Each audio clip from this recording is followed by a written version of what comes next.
आदाब, मैं हूं अस्मिता मलिक, हाजिर हूं हिंदुस्तान की सोशियो इकोनॉमिक और इन्वायरमेंटल इश्यूज पर बेस्ड खास प्रोग्राम लेकर। ये है इंडिया। हमारे इस खास प्रोग्राम में आज बात होगी हीट वेव यानी कि गर्मी की लहर वाले दिनों की। इसके बारे में हमें भी जरूर जानना चाहिए। दरअसल जब गर्मी का मौसम लगातार कई दिनों तक तकरीबन 40 डिग्री के आसपास बना रहता है तो गर्मी की लहरें हर जानदार को परेशान करने लगती हैं। गर्मी की ऐसी लहरों का गहरा असर हमारी सेहत पर तो पड़ता ही है, इसका बुरा असर हमारे एनवायरनमेंट और इकोनॉमी पर भी पड़ता है। हमारा मुल्क चूंकि ट्रॉपिकल मुल्क की कैटेगरी में आता है, इसलिए हमारे मुल्क में भी हीट वेव का जबरदस्त असर हाल के दिनों में देखा जा रहा है। तो गर्मी के दिनों में हम हीट वेव से कैसे बचें और ऐसा क्या करें जिससे हमारी सेहत, माहौल और इकोनॉमी पर इसका असर कम पड़े, इसी को डिटेल में समझने के लिए हमने इनवाइट किया है हमारे स्टूडियो में दो खास मेहमानों को। और हमारे साथ एम्स दिल्ली के मेडिसिन डिपार्टमेंट में एडिशनल प्रोफेसर उपेंद्र बैठा और इसके साथ जीएनयू के स्कूल ऑफ फिजिकल साइंसेज के प्रोफेसर राम सागर। आप दोनों का बहुत बहुत वेलकम हमारे प्रोग्राम में। तो हीट वेव की हम बात करें। हीट वेव, सबसे पहले आपसे जानना चाहूँगी उपेंद्र जी, हीट वेव कैसे फॉर्म होती हैं?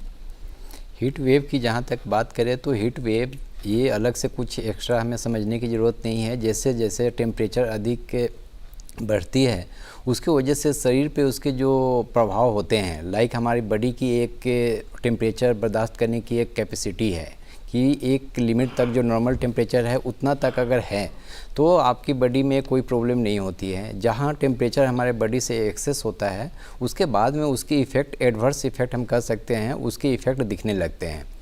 तो इसको सिंपल वे में लेना है कि हमारी जो बॉडी की टेम्परेचर हैं उसके से अधिक अगर हमारे इन्वायरमेंटल टेम्परेचर हैं तो उसके इफ़ेक्ट हमारे बॉडी पे होंगे। तो इसको हम एक हीट वेव में कह सकते हैं। अब बट उसके जो हैं डिफरेंट लेवल हैं, लाइक एक लेवल को आप सिंपल समझ सकती हैं कि अगर थोड़ी सी बढ़ गई टेम्परेचर तो उसके इफ़ेक्ट अलग होंगे, और इन्वायरमेंटल टेम्परेचर अगर बढ़ जाती है थोड़ा और तो उसके इफ़ेक्ट बॉडी पे अलग होगा। बहुत अगर अधिक हैं तो उसके बॉडी पे इफ़ेक्ट अलग होगा। इस तरह से हमें समझना होगा एंड उसके इफ़ेक्ट को भी हम डिस्कस करेंगे क्या है, कैसे करेंगे। जी, आपसे जानना चाहूँगी राम सागर जी, फिजिकल साइंस हीट वेव को कैसे देखता है? सर्वप्रथम मैं दूरदर्शन और डीडी उर्दू को बहुत बहुत धन्यवाद देना चाहूँगा कि उन्होंने मुझे इस महत्वपूर्ण परिचर्चा में यहाँ आने का अवसर प्रदान किया। और अब आते हैं आपके सवाल पर। जैसे आपने प्रश्न पूछा कि हीट वेव्स को हम वैज्ञानिक दृष्टि से कैसे देख सकते हैं, कैसे हीट वेव बनती हैं।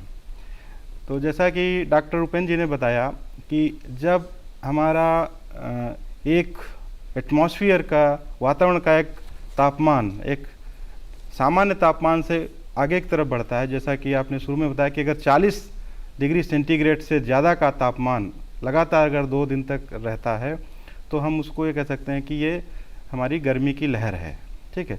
और जब यही गर्मी की लहर 2 दिन से अधिक समय तक हो जाती है तो हम अलग अलग लेवल के वो जारी करते हैं कि ये ऑरेंज है या येलो अलर्ट है या ऑरेंज अलर्ट है या रेड अलर्ट है।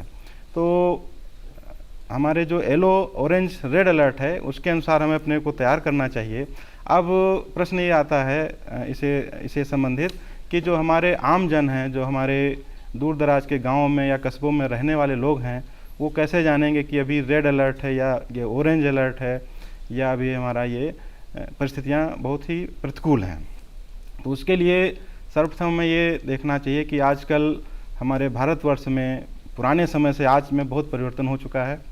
पुराने समय में ये जानने के लिए कि हमारे गर्मी की लहर या हीट वेव्स आने वाली हैं या आ गई हैं, ये थोड़ा मुश्किल काम था, क्योंकि उस समय के ज़माने में एक ही माध्यम हुआ करता था, ज़्यादातर जो रेडियो के द्वारा लोगों को मालूम पड़ता था। आज के दिनों में हर गांव कस्बों में हर व्यक्ति के पास एक कम्युनिकेशन का साधन है, मोबाइल है और ऐप्स हैं बहुत ढेर सारे, और भारत सरकार का भी ऐप्स है जो कि मेट्रोलॉजिकल डिपार्टमेंट के द्वारा उपलब्ध है। वहाँ से हम ये अपने क्षेत्र में हीट वेव्स आने वाली हैं, गर्मी की लहर होने वाली है या नहीं है, वो हम जान सकते हैं और उससे हम पहले से सजग रह सकते हैं। अब आपके मूल सवाल पे आते हैं कि हीट वेव्स पैदा कैसे होती हैं, ये क्यों होती हैं। तो ये एक प्राकृतिक प्रक्रिया है, नेचुरल फिनोमिना है, जिसके द्वारा हमारा भारतवर्ष इस पृथ्वी के ऐसे भूभाग पर स्थित है जहाँ पर भूमध्य रेखा भी गुजरती है। और तो खास करके जो हमारा मध्य भारत है या हमारा पूर्वी भारत है या पश्चिमी भारत है, वहाँ पर अप्रैल महीने से लेकर के जून के महीने तक ये हीट वेव्स और गर्मी की लहर वातावरण की प्रक्रिया के अनुसार देखनी पड़ती हैं। इसमें कम ज़्यादा हो सकता है, जैसे अगर हमारा ज़्यादा प्रदूषण है किसी भी क्षेत्र में तो वहाँ पर इस हीट वेव का असर ज़्यादा हो सकता है। जी, डॉक्टर उपेंद्र, आपसे जानना चाहूँगी कि हीट वेव की जैसे उन्होंने कैटेगराइज किया, वेदर डिपार्टमेंट उसे एक्नॉलेज करता है और उसके बाद पहचान के बताया जाता है, फिर अनाउंसमेंट्स होती हैं कि इस तरह ये वाला अलर्ट चल रहा है। हीट वेव का असर जाहिर है हर इंसान पर पड़ता है और हम कहें तो एनिमल्स पर भी पड़ता है। बच्चों की बात करें, बच्चों का स्कूल जाना ज़रूरी होता है, बुजुर्गों की बात करें तो उनकी हेल्थ पर किस तरह से हीट वेव असर डालती है? हीट वेव की जहाँ तक इफ़ेक्ट की सवाल है, जैसे आपने बताया कि एनिमल से लेकर ह्यूमन तक दोनों पे इफ़ेक्ट हो सकता है, तो देखेंगे कि इसमें किस किस पे अधिक मीन्स उसके एडवर्स इफ़ेक्ट होने की चांसेज होता है। तो आपने भी बताया कि इसमें कुछ खास लोग होते हैं जिस पे उसकी इफ़ेक्ट होने का ज़्यादा चांसेज होता है। जैसे एक तो आज के डेट में देखें कि बच्चे स्कूल जा रहे हैं, तो बच्चे स्कूल जा रहे हैं, उनकी जो अगर आउटडोर एक्टिविटी अगर अधिक है स्कूल में तो उस पर इफ़ेक्ट होने की इसके अधिक चांसेज होते हैं। सेकेंड, अगर आप बात करें तो जो ओल्ड एज के पीपल हैं उसमें भी बहुत सारे मीन्स रीजन्स होते हैं कि क्यों उस पर हीट वेव की इफ़ेक्ट अधिक होंगे। उसके रीज़न हैं, एक तो उनकी जो कैपेबिलिटी और एडेप्टेबिलिटी जो हीट वेव से होती है विथ एज वो कम हो जाती है। दूसरा रीज़न है कि उसके बहुत सारे मेडिसिन लेते रहते हैं, पर्टिकुलरली अगर ओल्ड एज के हैं, लाइक हाइपरटेंशन है, डायबिटीज़ है या ब्रेन से रिलेटेड कोई बीमारी है या और कोई भी बीमारी है जिसके लिए वो रेगुलरली बहुत दिनों से मेडिसिन ले रहे हैं, तो उसकी वजह से भी हीट वेव अगर हैं कुछ मेडिसिन ले रहे हैं तो दोनों की कंबाइन इफ़ेक्ट हो जाती है, उससे उस पर अधिक इफ़ेक्ट होने का चांस होता है। उसके बाद में आप थर्ड लेवल पे देखें तो कुछ ऐसे भी कंडीशंस लाइक कि फीमेल में अगर प्रेग्नेंट लेडी हैं तो उसमें हीट वेव की एडवर्स इफ़ेक्ट होने के चांसेज होते हैं। हीट वेव का प्रेगनेंसी में भी काफ़ी मतलब हमें उसमें समझाना होगा, बचना होगा। एक तो पीडियाट्रिक्स की बात हो गई, ओल्ड एज की बात हो गई, प्रेग्नेंट लेडी की बात हो गई। अब आए कि मिलिट्री पर्सन जो उनको सम मीन्स एक्टिविटी रेगुलर उनको रिक्वायर्ड है वो करने पड़ते हैं, उनको करना ज़रूरी होता है, वो भी आउटडोर में, तो उनमें भी हीट वेव की मीन्स एडवर्स इफ़ेक्ट होने के चांसेज होता है। नेक्स्ट अगर बात करें तो कुछ ऐसे भी एथलीट हैं, बहुत जगह कुछ स्पोर्ट एक्टिविटी होती रहती है, जैसे आज के सीज़न में आप देखें तो IPL हो रही है, तो इसी तरह से बहुत सारी एक्टिविटी हैं जो मीन्स फुटबॉल है या जो भी आउटडोर मीन्स गेम्स हैं, स्पोर्ट्स हैं, वो सब होती रहती है, तो उनमें भी हीट वेव का इफ़ेक्ट होने की चांस होती है। अगर हीट वेव मीन्स टेम्परेचर अधिक है और अधिक देर तक अगर वो आउटडोर एक्टिविटी कर रहे हैं तो उसमें चांसेज होते हैं। उसके बाद में अगर बात करें तो जो हमारे पर्टिकुलरली जो अनडेवलप्ड कंट्री और डेवलपिंग कंट्री हैं या लेबरर्स हैं, आप देखें कि एक्टिविटी फील्ड में बहुत काम करने वाले हैं, हमारे यहाँ भी हैं, दूसरे कंट्री में भी, हर जगह हैं, तो उनमें फिर अगर एक्सपोजर होगी, अगर अधिक टेम्परेचर हैं और उसके हीट वेव्स की चांसेज मीन्स उसकी इफेक्ट एडवर्स इफेक्ट होने के चांसेज होंगे। तो ये कुछ प्रीडिस्पोज मीन्स ये है रिस्क फैक्टर्स हैं जहाँ पे पीपल्स हैं जहाँ पे अधिक चांसेज हैं कि हीट वेव के एडवर्स इफ़ेक्ट उस पर अधिक होंगे। जो अगर कंपेयर करें जो मीन्स इनडोर एक्टिविटी करते हैं तो उनसे अगर कंपेरिजन में देखें तो उसमें अधिक चांसेज है होने का। यानी ये कहा जाए कि एज और एक्टिविटी के अकॉर्डिंगली आप पर हीट वेव्स असर डालती हैं। डॉक्टर राम सागर जी, आपसे जानना चाहूँगी कि कितना सिवियर, जैसे इन्होंने बताया कि सिवियर होता है, पर कितना सिवियर हो सकता है? जैसा कि डॉक्टर उपेंद्र जी ने बताया कि जो ये गर्मी की लहर है या हीट वेव्स, इसका अलग अलग हमारे समाज पर इसका प्रभाव पड़ता है, अलग अलग उम्र के लोगों पर। और आपका प्रश्न है कि इसका हमारा कितने सीवियर या कितना इसका अधिक घातक प्रभाव गर्मी की लहर का हमारे जीवन पर पड़ सकता है। तो पहले तो मैं कहना चाहूँगा कि ये जैसे कि हमने बताया कि ये प्राकृतिक प्रक्रिया है, ये होती है, इसे घबराने की ज़रूरत नहीं है, लेकिन सजग रहने की ज़रूरत है। जहाँ तक इसका कितना अधिक प्रभाव पड़ सकता है, तो निश्चित रूप से अगर कोई व्यक्ति को हीट वेव्स ने इफ़ेक्ट कर दिया है, उसको प्रभावित कर दिया है, तो उसके शरीर के अंदर उसका बॉडी टेम्परेचर बढ़ सकता है, अचानक से उसको तेज़ पसीने आने शुरू हो सकते हैं, ठीक है। और अगर समय पर इसका निदान नहीं किया गया तो मृत्यु तक हो सकती है, ठीक है। तो हमें हीट वेव से बचाव की बहुत सख्त ज़रूरत है, इसे घबराने की ज़रूरत नहीं है। और हम आगे इस परिचर्चा में क्या क्या हम कैसे बचाव कर सकते हैं उन पर भी बात करेंगे। लेकिन हम यहाँ पर ये कहना चाहेंगे कि इस दिनों में जब ये हीट वेव्स जिस भी रीजन में अलर्ट जारी हुआ हो या टेम्परेचर 40 डिग्री से अधिक जिस भी भूभाग में हो गया है, वहाँ के व्यक्तियों को ज़्यादा से ज़्यादा जल का सेवन करना चाहिए, पानी को पीना चाहिए और हर 1 घंटे पर पानी का सेवन करना चाहिए। अगर वो पानी ठंडा है, शीतल है तो अति उत्तम। जी, इस पर भी बात करेंगे। डॉक्टर उपेंद्र, आपसे जानना चाहूँगी कि जैसे सिवियर, उन्होंने कहा कि बहुत सिवियर होता है, आपके मुताबिक कितना सिवियर हो सकता है? अगर हम बच्चों की बात करते हैं या फिर बुजुर्गों की बात करते हैं, इसको हीट वेव को पहचानने में भी दिक्कत हो सकती है, बच्चों को भी इतनी समझ नहीं होती और बुजुर्ग, जैसे आपने भी जिक्र किया कि परेशानियां होती हैं, एज की वजह से कुछ बीमारियां भी होती हैं, तो कैसे पहचान कर सकते हैं? पहचानने का है कि सबसे पहले इसको हम देखेंगे कि डिफरेंट कंडीशंस क्या होते हैं। जो हीट वेव है उसके वजह से डिफरेंट प्रॉब्लम समझ ले कि प्रॉब्लम क्या हो सकता है। तो अगर मैं माइल्ड से लेकर अगर सीवियर की बात करूं तो सिंपल मैं कह सकता हूं कि हीट एक सिंपल जो है गर्मी के दिन में अगर एक्सपोजर हो गए हीट का वेव का और मींस एक्सर्शन कोई कर रहे हैं अगर हीट वेव में आउटडोर एक्टिविटी में, तो सिंपल एक बोलते हैं हीट एडिमा, जिसमें क्या हो सकता है कि हैंड एंड फुट का एंकल का स्वेलिंग हो सकता है। सिंपल वे में कह सकते हैं कि सूजन होता है। वो जस्ट एक्सपोजर हुआ कुछ समय तक और उसकी निदान भी है कि वो अपने आप जो है थोड़ा रेस्ट करेंगे, इंडोर एक्टिविटी होगी, हीट की एक्सपोजर कम होगी, वो कम हो जाएगा। नेक्स्ट लेवल की अगर हम बात करें तो उसके बाद में एक होता है एक प्रिकली हीट, जिसको बोलते हैं कि अगर गर्मी के दिन में बाहर में अगर काफ़ी देर तक अगर आप रह जाते हैं तो स्किन पे सम मीन्स ड्रॉप जैसा स्किन रीजन्स हो जाते हैं, उसमें खुजली भी हो सकती है, वो अधिक स्वेटिंग हुई है उसके वजह से होता है। तो वो भी आप कुछ समय तक अगर एक्सपोजर से बचकर रहेंगे, हीट वेव से बचेंगे तो वो भी ठीक हो जाएगा। नेक्स्ट लेवल पे अगर आएंगे सिविरिटी की तरफ तो उसमें होगा कि हीट सिनकोप बोलते हैं हम। हीट सिनकोप में क्या होगा कि आपको एक्सर्शन कोई ज़रूरी नहीं है कि उन्होंने किया, बट हीट वेव में अधिक देर तक एक्सपोजर हो गया और उसके वजह से बॉडी की जो पानी की कमी हो गई स्वेटिंग के थ्रू, तो उसमें सिनकोप हो सकता है। सिनकोप में सिंपल समझ सकते हैं कि चक्कर आ सकता है, वो गिर सकता है आदमी और उसके वजह से उसको और भी दूसरी प्रॉब्लम हो सकती है थोड़ा। और नेक्स्ट लेवल की बात करें, अगर सिविरिटी की बात करें तो हीट की वजह से अगर एक्सपोजर हो गई तो उसको बोलते हैं क्रैम्प। क्रैम्प 2 तरह से हो सकता है। एक सिंपल जो है हाइपर वेंटिलेशन क्रैम्प बोलते हैं, जिसमें आपको कोई मेजर प्रॉब्लम नहीं होगी, बट हाथ की जो मसल्स हैं, पैर की हैं, उसमें क्रैम्प सिंपल सा होगा। वो सिंपल पानी की कमी की वजह से हम कह सकते हैं, जिसको और बॉडी का जो है लंग्स का रेस्पिरेटरी रेट बढ़ जाता है।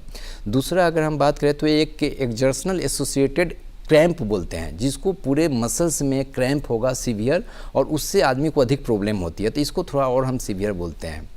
अगर उससे भी आगे की बात करें सीवियरिटी की तरफ तो हीट एग्जॉशन बोलते हैं। एग्जॉशन में क्या है कि उसमें पानी की कमी हो जाती है और पानी की कमी के साथ साथ इलेक्ट्रोलाइट जैसे सोडियम है, पोटेशियम है, इसकी भी कमी हो जाती है। उससे और आगे हम सीवियर जाए जिसके हीट वेव टेम्परेचर बहुत अधिक है, जैसे सपोज कि 45, 46, 47 के तरफ जा रहे हैं, तो उसके वजह से एक जो मेन प्रॉब्लम होती है वो होता है हीट स्ट्रोक। हीट स्ट्रोक में क्या है कि उसमें 2 तरह का हो सकता है। एक तो सिंपल क्लासिकल बोलते हैं, उसमें अप टू 105 तक अगर टेम्परेचर चला गया तो उसको हम कहते हैं कि हीट स्ट्रोक इसको है। इसमें क्या है कि आपको बहुत सारे प्रॉब्लम हो सकती है, आदमी बेहोश भी हो सकता है, इलेक्ट्रोलाइट गड़बड़ी भी आ सकती है, और जितने भी हमारे बॉडी में ऑर्गन्स है, ब्रेन से लेकर किडनी से लीवर, हार्ट, जितने भी ऑर्गन्स हैं सभी पे उसके इफ़ेक्ट हो सकता है। लीवर पे भी इफ़ेक्ट हो सकता है और कुछ ब्लड में जो कोगुलेशन है जिसमें बहुत सारे प्रॉब्लम आ सकती है, उसमें भी प्रॉब्लम आ जाती है। उससे भी अगर सीवियर बात करें तो एक सिंपल जो हमने बताया कि क्लासिकल हीट स्ट्रोक हुआ, एक होता है कि एक्सर्शन, लाइक कोई सिंपल मीन्स ओल्ड एज है और उसको हीट एक्सपोजर हो गया तो उसको क्लासिकल हो सकता है, इवन वो अगर एक्सर्शन नहीं किया है। सेकेंड नंबर पे क्या है कि लाइक आउटडोर एक्टिविटी बहुत देर तक 45 प्लस टेम्परेचर में किसी ने कर लिया, 2 घंटे 1 घंटे तक एक्सरसाइज कर लिया, कुछ जो लेबर हैं या कुछ स्पोर्ट्स पर्सन हैं या बच्चे अधिक देर रह गए दौड़ लिए, तो उसमें क्या है कि एक जो है हमारा एक्सर्शन एसोसिएटेड हीट स्ट्रोक का होने का चांसेज होता है। अब इसमें क्या है कि ये उससे ज़्यादा सीवियर है, इसमें भी सारी प्रॉब्लम हो सकती है, आदमी की जान भी जा सकता है। पानी की कमी, इलेक्ट्रोलाइट की कमी, ब्रेन के डिसफंक्शन से लेकर लीवर के फंक्शन, किडनी की फंक्शन, लंग्स की फंक्शन, मसल का प्रॉब्लम, सारे इफेक्ट हो सकता है। अब इसको डिफ्रेंशिएट करने का, जैसे मैंने बताया कि माइल्ड से लेकर सीवियर तक बताया, तो इसमें एक डिफरेंस सिंपल सा है कि जैसे हीट एग्जॉशन बताया और हीट स्ट्रोक बताया, तो इसमें जनरली बॉडी का टेम्परेचर अगर आप चेक करेंगे तो थोड़ा हायर होगा, हायर से अधिक हायर होगा, एग्जॉशन में थोड़ा हायर होगा, और हीट स्ट्रोक में 105 तक टेम्परेचर जाएगा। अगर दूसरा कंडीशन जैसे मैंने बताया कि सिंपल क्रैम्प हो सकता है, सिनकोप हो सकता है, हीट इडमा हो सकता है, प्रिकली हीट हो सकता है, तो इसमें टेम्परेचर जनरली बॉडी का नॉर्मल रहेगा, बट जितने प्रॉब्लम होंगे वो प्रॉब्लम का रीजन होगा कि पानी और जो इलेक्ट्रोलाइट्स हैं, सॉल्ट है, उसकी कमी होगी। टेम्परेचर नॉर्मल हो सकता है, लेकिन 2 कंडीशन जो बताए, एग्जॉशन और हीट स्ट्रोक, उसमें डेफिनेटली बॉडी का टेम्परेचर हायर होगा, और severity depending on all different types of जो मैंने बताया उसके अनुसार उसके डिफरेंट सिम्टम्स होंगे। जी, तो सिम्टम्स को देखते हुए आपको फ़ौरन ध्यान देना चाहिए। जी, राम सागर जी, अगर हम हीट वेव को जोन्स में बांटना चाहें तो आप क्या कहें, फिजिकल साइंस कैसे उसको लेती है, कैसे बांटती है जोन्स में? जैसा कि हमने शुरू में बताया, 3 तरीके के जोन्स हम डिसाइड कर सकते हैं, not geographically, based on the severity. एक हमारे मुल्क की हम अगर बात करते हैं, अगर हम मुल्क की बात करते हैं तो मुल्क में जैसे कि हमारा जो ये हीट वेव्स का जो रीजन है, वो हमारा एक वो रीजन है जहाँ पर तापमान 40 डिग्री तो जाता ही जाता है। एक ऐसा रीजन है भारतवर्ष का जहाँ पे तापमान इस महीने में खास करके मई जून में 45 डिग्री के ऊपर चला जाता है। कुछ सिलेक्टेड ऐसे भी रीजन हैं भारतवर्ष के अंदर जिसमें तापमान 47 डिग्री या उससे ऊपर भी जाता है। तो मॉडरेट, मिडिल और वेरी हाई टेम्परेचर के रीजन में हम इसको बांट सकते हैं। और यहाँ पर रहने वाले जो लोग हैं, या यहाँ जैसा कि डॉक्टर साहब ने बताया कि हमारी जो सिम्टम्स हैं इसके हीट वेव्स के या जो गर्मी की लहर के जो प्रभावित लोग हैं, उनमें अलग अलग तरीके के जो लक्षण बताए डॉक्टर साहब ने, उसका निदान भी की बात की।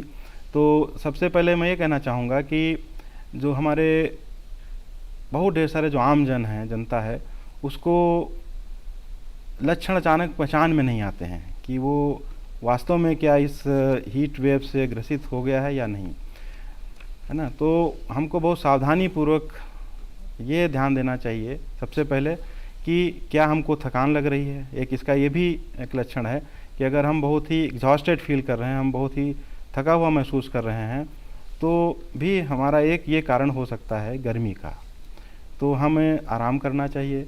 दूसरा है कि जो तापमान है उस जहाँ पर भी हम रह रहे हैं, तो ये प्रयास करें कि हमारा जो एरिया हो वो वेंटिलेटेड हो, वहाँ पर हवा का बहाव ठीक हो, ठीक है। तो इससे भी हमें इससे बचाव के रूप में हम इसका सोच सकते हैं कि हम ये सोच सकते हैं वेंटिलेटेड एरिया में है कि नहीं है, ठीक।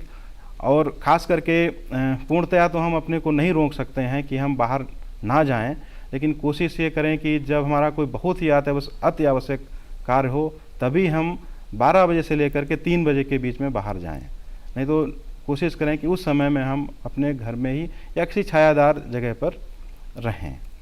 जैसे कि हमारे देश में बहुत ढेर सारे ऐसे लोग हैं जो किसान हैं, मज़दूर हैं, और उनको अपने नित्य काम के लिए, अपने बिजनेस के लिए या छोटा कार्य करने के लिए बाहर सड़क पर निकलना ही पड़ता है। जैसे कि आज कल के दिनों में देखेंगे कि हमारे अन्य अन्य जगहों पर ये जो रेहड़ी वाले हैं, जो जूस बेचते हैं या पुदीने का पानी बेचते हैं, तो अपनी वो जीविका के लिए उनको बाहर जाना ही पड़ता है।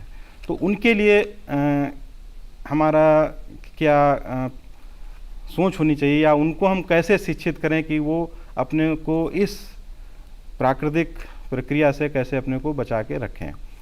तो यही है कि वो ज़्यादातर छाया में रहें, ठीक, अपने सर को ढक कर के रखें, और जैसे ये देखा गया गर्मियों में लोग क्या है कि हाफ शर्ट पहनना शुरू कर देते हैं, ठीक है, लेकिन कोशिश ये करें कि हमारा जो पूरा तन है वो कपड़े से ढका रहे, यानी पूरी बांह की हम शर्ट पहन सकते हैं, कपड़े ढीले होने चाहिए, ठीक है। तो ये वो सब कुछ प्राइमरी उपाय हैं जो हमारे वो लोग जो रोज़ जिनको काम करने के लिए बाहर जाना ही पड़ता है वो ये कर सकते हैं। और कोशिश करें 12 बजे से लेकर 3 बजे तक गर्मी में बाहर ना निकलें जब तक कोई बहुत ही अत्यावश्यक ना हो।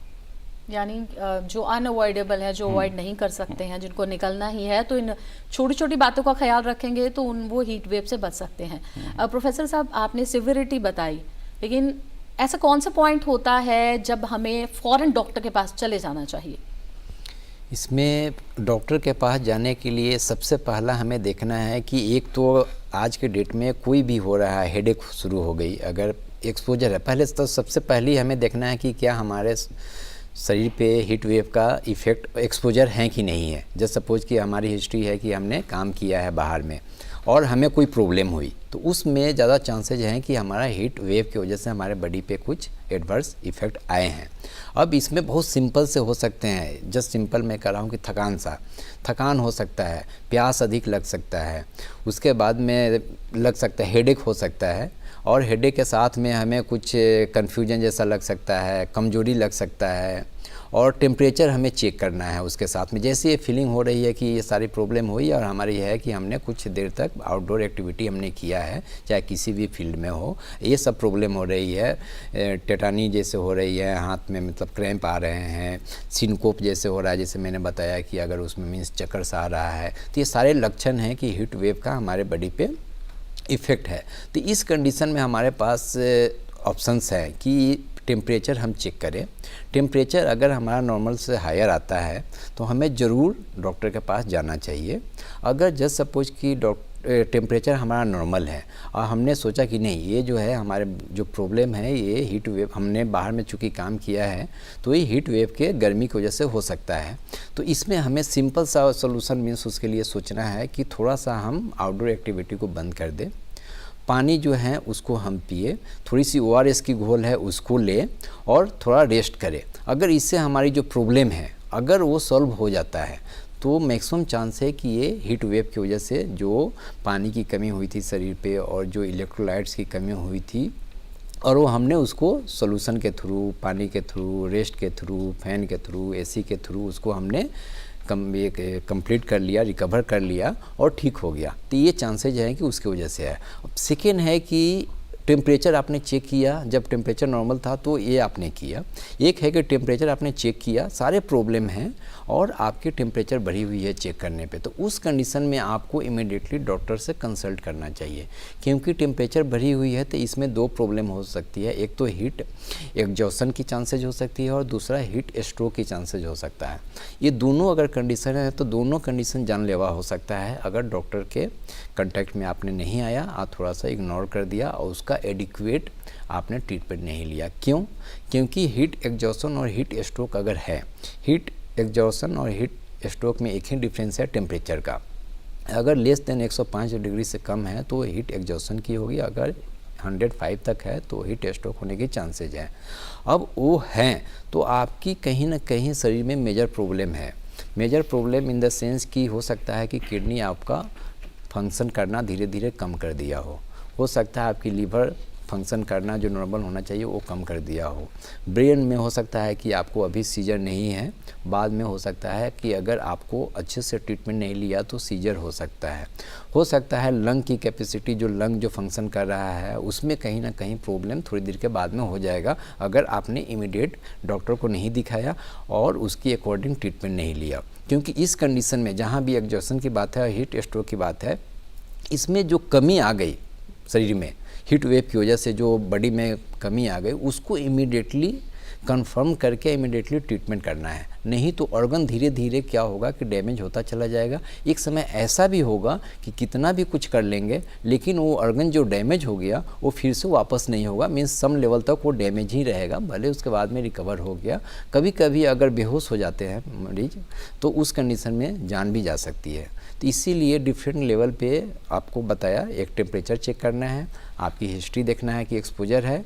अगर टेम्परेचर नॉर्मल है तो रेस्ट करें, पानी पिए, फैन एसी में बैठे, टेम्परेचर बढ़ी हुई है, अगर और भी मेजर प्रॉब्लम है तो डॉक्टर से कंसल्ट करें, जैसा वो कह रहे हैं वैसे उनका ट्रीटमेंट करें। जी राम सागर जी, जैसे गर्मी बहुत पड़ती है तो हम ज़्यादातर बार बार हम पानी पीते हैं, प्यास बहुत लगती है, तो जब डिहाइड्रेशन बहुत ही कॉमन हो जाता है, जब अगर हीट वेव की हम बात करते हैं तो पानी का क्या रोल होता है और किस तरह का पानी? सिंपल पानी तो हम पीते ही हैं, लेकिन इसके अलावा मीठा, नमकीन, क्योंकि बॉडी में मिनरल्स की कमी भी हो जाती है, तो किस तरह का पानी प्रेफरेबल होता है आपके हिसाब से? तो जो सबसे ज़्यादा हमें ध्यान देने की ज़रूरत है कि हम इन दिनों में हम बार बार पानी पिएं, और पानी अगर हो सके तो अगर घड़े का पानी है तो बहुत सुंदर है, मतलब पानी शीतल होना चाहिए, ठंडा होना चाहिए। और जब हम बाहर निकलते हैं या हमारा पसीना निकलता है, हमारे स्वेटिंग होती है, तो बहुत ढेर सारे इलेक्ट्रोलाइट्स हमारे शरीर से बाहर जाते हैं। तो हम ORS मिला करके या हम नींबू पानी का सेवन कर सकते हैं, और पानी हमारा शीतल होना चाहिए। और इसके अलावा हमें उन चीज़ों से, जैसे पानी तो हमें पीना है, ऐसी कुछ चीज़ें हैं जो हमको डिहाइड्रेशन बढ़ाने में सहयोग करती हैं, उनसे बचना चाहिए खाने से। जैसे जब गर्मी का समय हो या हीट वेव्स जिस रीजन में चल रही हों, तो जो लोग शराब का सेवन करते हैं वो शराब का सेवन बंद कर सकते हैं या बंद ही कर देना चाहिए, क्योंकि इससे भी डिहाइड्रेशन को बढ़ावा मिलता है। दूसरा यह है कि जो प्रोटीन की डाइट है, जो हम अत्यधिक प्रोटीन का सेवन करते हैं तो उसको पाचन के लिए, उसको डाइजेस्ट करने के लिए हमको पानी की अत्यधिक आवश्यकता पड़ती है। तो प्रोटीन की डाइट को कम लेना चाहिए, और जो ऐसी पेय पदार्थ हैं जैसे कॉफ़ी है या चाय, इसको कम से कम सेवन करना चाहिए। और क्योंकि वो भी लिक्विड है पेय पदार्थ, लेकिन उसमें डिहाइड्रेशन को बढ़ावा मिलता है, तो हमें कॉफ़ी और चाय का सेवन कम से कम करना चाहिए। और जो हमारे भारतवर्ष में उस रीजन के, उस क्षेत्र के जो फल हैं जो इस सीजन में होते हैं, उनका अत्यधिक प्रयोग करना चाहिए। जैसे आज के समय में अगर देखें, इस गर्मी के दिनों में बेल एक ऐसा फल है जो हमारे इस उत्तर भारत में गर्मी के उस, मतलब जो ये रीजन है, इसमें बहुतायत में मिलता है, तो हमें बेल का शरबत का सेवन एज ए पेय पदार्थ में निरंतर करना चाहिए। उसके अलावा हमारे मैक्सिमम खीरा है, ककड़ी है, इसको खाना चाहिए।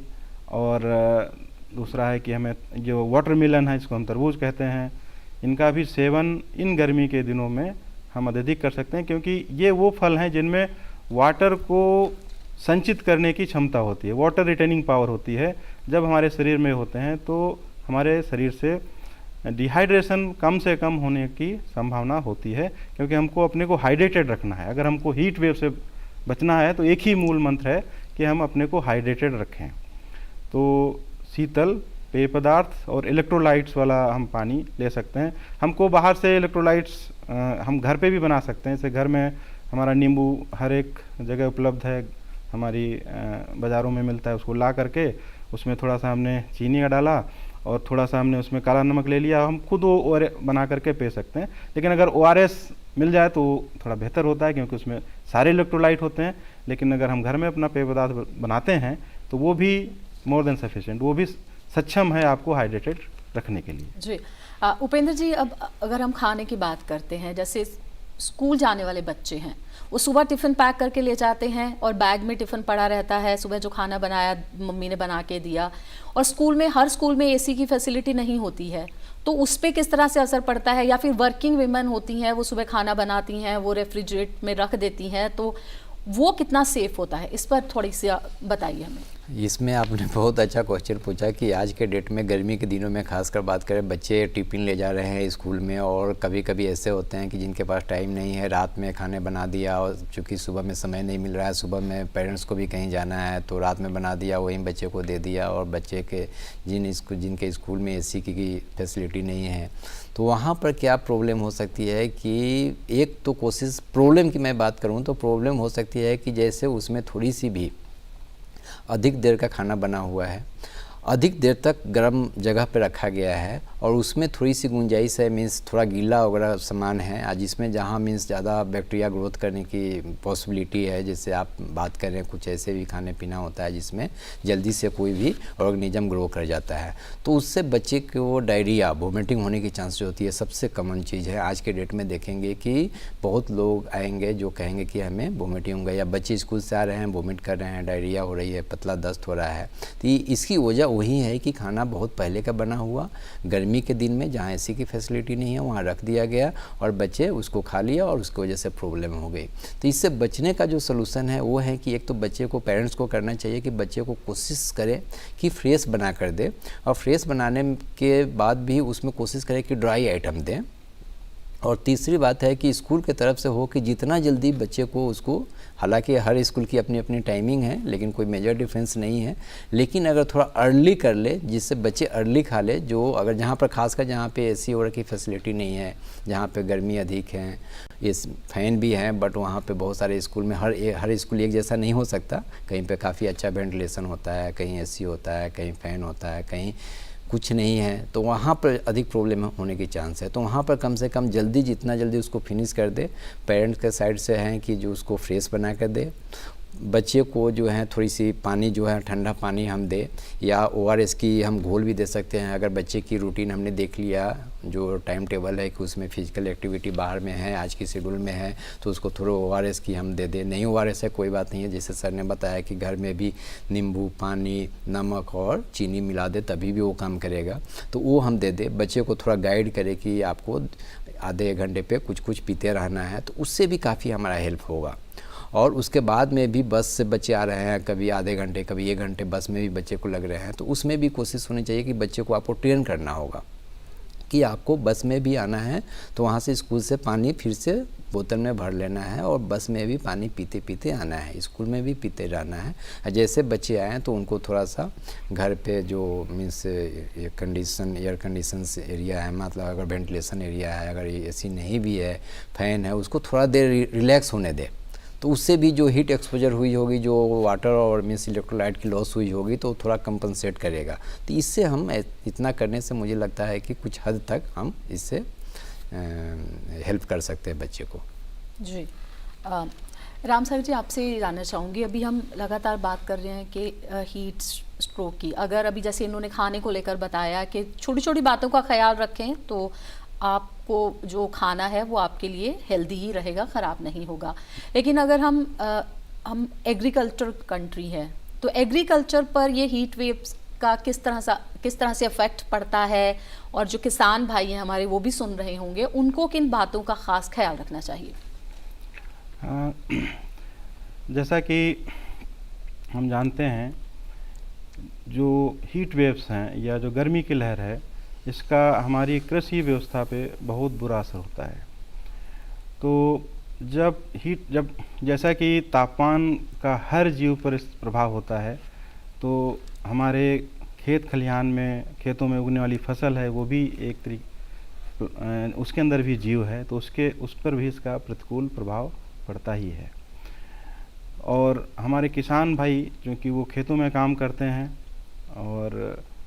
और ये वो समय होता है मार्च और अप्रैल महीने का जिसमें वो हार्वेस्टिंग करते हैं, खास करके गेहूं की फसल है, तो उनकी जो प्रतिकूल असर है इस हीट वेव्स का, जो उत्पादन क्षमता है, जो प्रोडक्टिविटी है क्रॉप्स की, वो कम हो जाती है। और जैसे कि टेम्परेचर जब बढ़ गया तो जो हमारे गेहूं की फसल है वो पहले ही सूख जाएगी, तो जो हमारी क्रॉप यील्ड है, जितना मान लिया हमारा प्रति हेक्टेयर जितने कुंटल की पैदावार होनी चाहिए, उससे वो आधी या उससे भी कम होने की संभावनाएं बढ़ जाती हैं। तो हमारे जो किसान भाई हैं वो ख्याल रखने लगे हैं, क्योंकि अब हमारे भारतवर्ष के अंदर बहुत ढेर सारी अवेयरनेस बढ़ गई है कि वो ऐसी फसलें उगाने लगे हैं जो हीट वेव्स आने के पहले ही हार्वेस्ट कर लेते हैं, तो वो इससे बच जाते हैं। तो लेकिन उसके बावजूद भी हमारे सारे किसान वो उस तरीके के वो पौधे नहीं उगा पाते, उनको वो बीज नहीं मिल पाते, तो उनके ऊपर इसका इकोनॉमिकल, जो हमारा आर्थिक दृष्टि से इसका एक बोझ पड़ता ही है। दूसरा ये है कि जो हमारे किसान भाई इस समय में खेतों में अगर काम करने के लिए जाना पड़ रहा है। ख़ास करके अब अगर सीज़न देखेंगे, इस समय जो हमारे तरबूज या ककड़ी या खीरा उगा रहे हैं किसान, तो उनको तो वहाँ काम करना पड़ रहा है, उसकी देख रेख करने के लिए, उसको सिंचाई के लिए वहाँ पे रहना ही पड़ता है। तो उनको ये ख्याल रखना चाहिए कि जैसे हम पहले भी कह चुके हैं कि वो कोशिश ये करें कि जो भी खेतों में काम है वो दिन के 11:30 या 12 बजे के पहले ही ख़त्म कर लें। जैसे ही ये तापमान 40 डिग्री से ऊपर जाए, उसके पहले तक वो अपनी छायादार या अपने घर में आ जाएं या किसी पेड़ के नीचे अपना विश्राम करें। और फिर जब दोपहर के बाद, जब 3 बजे के बाद फिर से तापमान कम हो, तो फिर से अपना वो काम शुरू कर सकते हैं और इस बीच वो बराबर पानी का सेवन करते रहें। तो वो इस लॉस से, इस हीट वेव से, गर्मी की लहर से होने वाले प्रभाव से वो अपने को बचा सकते हैं। और तो कृषि में हमें वो फसलें उगानी हैं जो हमको मैक्सिमम हार्वेस्टिंग कर लें जब ये हीट वेव्स होने के पहले ही, और जो फसलें हमें इसी समय ही होती हैं उनके लिए तो हमें खेतों में जाना ही पड़ेगा। तब हम ये सावधानी बरतें, पानी का सेवन करें और 12 बजे के पहले और 3 बजे के बाद काम करें। जी, उपेंद्र जी, जैसे आपने बताया कि आपको इस तरह के सिम्टम्स हो तो आपको फ़ौरन डॉक्टर के पास चले जाना चाहिए। हर जगह लेकिन एक मेडिकल फैसिलिटी पास में नहीं होती है।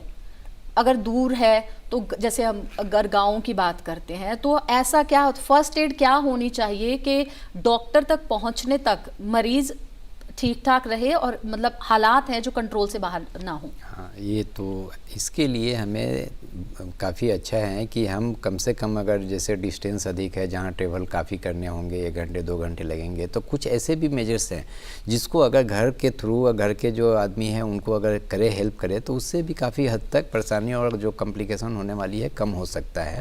लाइक सिंपल मैं बता रहा हूँ कि अगर जैसे कोई एक्सपोजर हुई है, हीट वेव का एक्सपोजर हुई है, किसी को हेडेक शुरू हो गई, क्रैम्प शुरू हो गई, बॉडी में पेन होने लगा, यूरिन का जो फॉर्मेशन है जो कम होने लगी, या कोई सीजर मीन्स मिर्गी जैसा आने लगा, तो उसको हमें करना क्या है? तो सिंपल तरीका है कि वो कोशिश करनी है कि उसको ठंडा पानी देना है।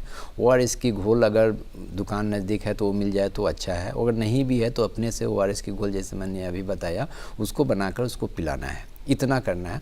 उसके बाद में जो भी आपकी फैसिलिटी है, लाइक AC अगर है तो इमीडिएटली AC शुरू कर दे, ऑन कर दे, फ़ैन है तो फ़ैन को ऑन कर दे। उसके बाद में है कि जितना जल्दी हो टेम्परेचर मेजर करें। टेम्परेचर अगर अधिक है तो उसको अगर कम करना है तो सबसे अच्छा तरीका है कि आप वहाँ पे जो आपके पास अगर फ्रीज है तो ठीक है, फ्रीज की पानी कोल्ड वाटर लेकर स्पॉन्जिंग पूरे बॉडी को हेड से लेकर टो तक आप स्पॉन्जिंग करें। फ़ैन की स्पीड को बढ़ा दें, वो अपने आप थोड़ी देर में टेम्परेचर कम हो जाएगा। अगर फ़ैन भी नहीं है, अगर कोई फ्रीज भी आपके पास नहीं है, नॉर्मल भी पानी है, तभी भी नॉर्मल पानी से उसके पूरे बॉडी को आपको स्पॉन्जिंग कर देना है। तो उससे करते रहना है जब तक टेम्परेचर नॉर्मल नहीं हो जाए। ये तो मैंने बताया टेम्परेचर जब अधिक हो तब। अगर टेम्परेचर नॉर्मल है तो क्या करना है? तो टेम्परेचर अगर नॉर्मल है तो आपको सिंपल सा भी जो हम लोगों ने डिस्कस किया कि पानी उसको जितना धीरे धीरे उसको पिलाते रहें, फ़ैन ऑन कर दे, AC है AC ऑन कर दे, और उसके साथ साथ में ORS की घोल है तो वो दे, या नहीं तो सिंपल घर का घोल बनाकर उसको दे। टेम्परेचर भरी हुई है तो एक तो तरीका है कि उसको हम फ़ैन और स्पॉन्जिंग शुरू कर दें। और अगर और भी टेम्परेचर अधिक है, लाइक 104-5 अगर टेम्परेचर है, तो उस कंडीशन में एक इमर्सन हम टेक्निक बोलते हैं, लाइक उसको पानी में कोल्ड वाटर में उसको हम पूरे बॉडी को हम रख दें, तो वो बहुत कम समय में वो हो सकता है कि टेम्परेचर उसका तुरंत कम हो जाए। जस्ट सपोज कि अगर उसमें एक रिस्क है कि अगर टेम्परेचर अगर बहुत देर तक ठंडे पानी में अगर किसी को रखेंगे या अधिक स्पॉन्जिंग पूरे पानी से करते रहेंगे तो उसमें टेम्परेचर इवन नॉर्मल से कम होने की चांसेज होगा। तो उस पर एक ध्यान रखना होगा कि जैसे 100 टेम्परेचर हो जाए, टेम्परेचर चेक करते रहना है, और जैसे 199 हो जाए उसके बाद में उसको रोक देना है। तो ये सिंपल मेथड्स है, कहीं भी किया जा सकता है, ज़रूरी नहीं कि वो हॉस्पिटल में होगा, लेकिन टेम्परेचर बढ़ी हुई तो इतना तो आपको करना है। इसी से काफ़ी हद तक जो प्रॉब्लम है वो सॉल्व हो जाएगी जी, और डॉक्टर तक पहुंचने में आराम भी रहेगा, आराम भी रहेगा जी। राम सागर जी, जैसे अभी हमने शुरुआत में बात की कि एक नेचुरल फिनोमिना है हीट वेव, लेकिन हम सालों से लगातार क्लाइमेट चेंजेस पे भी बात करते आ रहे हैं, और कहीं ना कहीं रिसर्च में ये भी पॉइंट सामने आया है कि कहीं ना कहीं ह्यूमंस ही हम ही कुछ हद तक थोड़ा जिम्मेदार होते हैं। तो किस तरह से हमारी जिम्मेदारी हमें समझनी चाहिए कि ये जो नेचुरल फिनोमिना ये चेंज हो रहा है क्लाइमेट में, अलग तरह की चेंजेस हैं जो कि उनको समझने के लिए रिसर्च करनी पड़ रही है, तो क्या हमारी रिस्पॉन्सिबिलिटी क्या बनती है? सुना जी, आपने बहुत अच्छा प्रश्न किया कि हमारी जिम्मेदारी कैसे है या हम अपना रोल कैसे इसमें निभा सकते हैं जिससे हम गर्मी की लहर को अत्यधिक नुकसान पहुंचाने से रोक सकें। तो जैसे प्राकृतिक प्रक्रिया है वो तो जो गर्मी की लहर है वो आएगी ही आएगी, जो उसका एक समय है, एक निश्चित समय है, तो हमको उसके लिए तैयार रहना है। लेकिन as a human being, as a मानव, हमने भी इस टेम्परेचर को बढ़ने में, ग्लोबल वार्मिंग में, या हम इस क्लाइमेट चेंज में, इन्वायरमेंटल चेंजेस में हमने भी बहुत बड़ा अपना नकारात्मक योगदान दिया है। वो किस तरीके से, जैसे जो हमारा अर्बनाइजेशन हुआ है, जो इंडस्ट्रियलाइजेशन, हमारा जो औद्योगिकीकरण है वो होना ज़रूरी है क्योंकि उससे हमारा विकास है। लेकिन हमारी जो संस्थाएं हैं या जो हमारे पॉलिसी मेकर्स हैं, उनको ऐसे चेक एंड बैलेंस ज़रूर रखने हैं कि जो हम औद्योगिकीकरण कर रहे हैं उससे उस क्षेत्र में रहने वाले जो आम जनता है या उससे दूर तक जो आम जनता रह रही है उस पर इसका लंबे समय, लंबी अवधि पर क्या प्रभाव होगा। क्या ये उस पोल्यूशन को वहाँ पे बढ़ा रहा है? क्या इससे हमें वहाँ पर टेम्परेचर में बढ़ाने में योगदान है? या जैसे कि इन दिनों में ख़ास करके जब हम गर्मी की लहर होती है तो हमारा हवा की जो क्वालिटी है, एयर क्वालिटी, वो भी कम होती है, वो भी डाउन हो जाती है, जिसमें जितना उसमें SPM होना चाहिए, सस्पेंडेड पार्टिकुलेट मैटर, वो उससे कहीं अधिक पाया जाता है नॉर्मल समय के दिनों में। तो हमारा अत्यधिक जो औद्योगिकीकरण के द्वारा हमने इसमें अपना नकारात्मक योगदान दिया है, जिसको हमारी पॉलिसी मेकर्स और सरकारें उस पर नियंत्रण कर सकती हैं। और एज ए कॉमन मैन, एक आम आदमी की तरीके से, जहाँ जिस हम रीजन में रह रहे हैं, जिस मोहल्ले घर में हम रह रहे हैं, उसके आसपास जो हम कूड़ा इकट्ठा करके जलाते हैं, ठीक है, तो वो भी इस ग्लोबल वार्मिंग में या जो हमारे पोल्यूशन में योगदान करता है। और जब पोल्यूशन ज़्यादा होगा तो हमारी उसका ग्लोबल वार्मिंग इनडायरेक्टली उस पर असर पड़ता है और उससे भी जो गर्मी की लहर है वो अचानक बढ़ सकती है। एक हुआ कि गर्मी की लहर आना है और धीरे धीरे तापमान में वृद्धि हो रही है, और अचानक बढ़ने का मतलब है कि आज का तापमान ठीक है, अचानक कल तापमान बढ़ गया। तो ये अचानक से जो फ्लक्चुएशन होता है उससे हमारे जीवन पे अचानक प्रतिकूल प्रभाव पड़ता है। जब कोई भी परिवर्तन स्वतः धीरे धीरे क्रमशः होता है, उससे हमारा जो शरीर है अपने को तैयार कर लेता है। तो as a common man, as a human, हमें क्या करना चाहिए कि वो जो कारण है जो हमारे वातावरण को, हमारे जो क्लाइमेट को में पोल्यूशन को बढ़ाते हैं, उनको हमें रोकना चाहिए। हमें बहुत बड़ा उसमें योगदान दे सकते हैं और देना भी चाहिए। दूसरा ये है कि जैसा हमने डॉक्टर साहब ने बताया कि जो पानी है, तो पानी की जो सप्लाई है वो अब आजकल लगभग हर घर तक पानी की सुविधा पहुंच गई है, भले ही वो साफ़ ना हो। तो गर्मी के दिनों में खास करके हमें बहुत देर का रखा हुआ पानी पीने से बचना चाहिए। पानी भी बासी होता है, जैसा अभी पर चर्चा में हम लोगों ने कहा कि अगर हम बासी खाना का सेवन ना करें, जैसे कि ये जो हमारा गर्मी के दिन होते हैं, ये इन दिनों में जो फंगस है और जो एल्गी है और ह्यूमिड और हॉट कंडीशन, उनके लिए ग्रोथ करने के सबसे बढ़िया एनवायरनमेंट होता है जिसमें वो तेज़ी से अपने को ग्रोथ करते हैं। तो बासी खाना या रखा हुआ पानी में ये एल्गी बहुत तेज़ी से ग्रो करते हैं। तो उस रखे हुए, बहुत देर तक रखे हुए पानी को पीने से बचना चाहिए। अब ऐसे भी हमारे क्षेत्र हैं जहाँ पर पानी की जो सप्लाई है वो कंटिन्यूस नहीं है, सुबह ही शाम पानी आ रहा है, तो वहाँ पे तो पानी रखना पड़ेगा। तो कोशिश करें ऐसे हम पानी को छान करके पिएं या साफ़ बर्तन में हम रख लें और साफ़ बर्तन में उसको ढक करके रखें, उस पानी का सेवन करें और छान कर पानी पिएं। या हम अगर ये नॉर्मल जो फ़िल्टर है, अगर हम इतना सक्षम नहीं है कि हम बहुत कोई मशीन बड़ी RO खरीद सकते हैं, तो हमारे आजकल बाज़ार में ऐसे एस्बेस्टस बेस्ड फिल्ट्रेशन आते हैं जिसमें जो ग्रेविटेशन से फ़िल्टर करते हैं, उसको हम यूज़ कर सकते हैं और उस पानी को हम सेवन कर सकते हैं, घड़ी में पानी को रख सकते हैं। तो इस तरीके के अगर हम अपना योगदान करेंगे तो हम अपने को भी बचा पाएंगे और अपने घर परिवार और अन्य सदस्यों को भी इस हीट वेव्स में होने वाली बीमारियों से या हीट स्ट्रोक से उनको हम सुरक्षित रख सकते हैं। जी उपेंद्र जी, आपसे जानना चाहूँगी, जाते जाते हमारे जो ऑडियंस है उसके लिए डूज एंड डोंट्स इस हीट वेव में क्या होने चाहिए? ये तो आपने बहुत अच्छा क्वेश्चन पूछा कि सबसे पहले मैं सजेस्ट करूँगा, मैं बताऊँगा कि जितना कोशिश हो उतना अवॉइड करना पहला फर्स्ट स्टेप है। जितना मैक्सिमम हो अभी की टेम्परेचर में, जहाँ पे अभी टेम्परेचर हाई है वहाँ मैक्सिमम से मैक्सिमम अवॉइड करें, मैक्सिमम कोशिश करें। दूसरी स्टेप मैं बता रहा हूँ कि कोशिश करें अगर जाना है तो सुबह में जाएं और शाम में जाएं, जिस समय मिनिमम से टेम्परेचर हो, मार्केटिंग करना हो या कुछ करना हो। तीसरा मैं बात बताऊँगा, फिर भी अगर आपको जाना है, ऐसा भी हो सकता है कि नहीं आपको जाना है फील्ड में, तो उस समय आप जब घर से निकले तो आपकी सबसे पहले होनी चाहिए कि खाना पीना हल्का हो और पानी आप पी ले। पहले पानी की एक बोतल रख ले। अगर आप जा रहे हैं कहीं मार्केट जाना है, कहीं जाना हो, फील्ड में रहना हो, तो एक अम्ब्रेला आज के डेट में ज़रूर आप ले सकते हैं, अम्ब्रेला ले ले। पहनावत में मैं कहूँगा कि कपड़े जो हैं फुल आप स्लीव पहने और कॉटन की कोशिश करें कि सिंपल सा फुल बाजू वाली शर्ट पैंट पहने, सो दैट कि आपकी बॉडी पे डायरेक्ट सन का एक्सपोजर नहीं हो, उससे भी काफ़ी हेल्प होगा। बाहर में जाए तो उस समय भी धीरे धीरे जब भी मौका मिले आधे घंटे 1 घंटे पे थोड़ा थोड़ा पानी पीते रहें और कोशिश करें कि जहाँ भी थोड़ा रेस्ट करने का मौका मिल रहा है तो उस समय आप ज़रूर थोड़ा रेस्ट कर लें। और जो बाहर में बहुत सारे ऐसे भी हैं हमारे यहाँ या कहीं भी दुनिया में जहाँ पे मजबूरी है कि काम धूप में और इस हीट वेव में करना ही करना है। जैसे बहुत सारे लेबरर्स हैं, स्कूल में फिजिकल एक्टिविटी हो रही है या कहीं आप जा रहे हैं, तो उस कंडीशन में कोशिश करें कि हमने पहले भी डिस्कस किया कि जो पीक आवर है उसमें बचें और कोशिश करें मॉर्निंग में कर ले कुछ, फिर आकर घर पे रेस्ट कर ले, थोड़ा हाइड्रेशन ले ले, थोड़ा सा रेस्ट कर ले, थोड़ा फ़ैन की हवा, एसी की हवा ले ले, फिर उसके बाद में हम काम करने जाएं।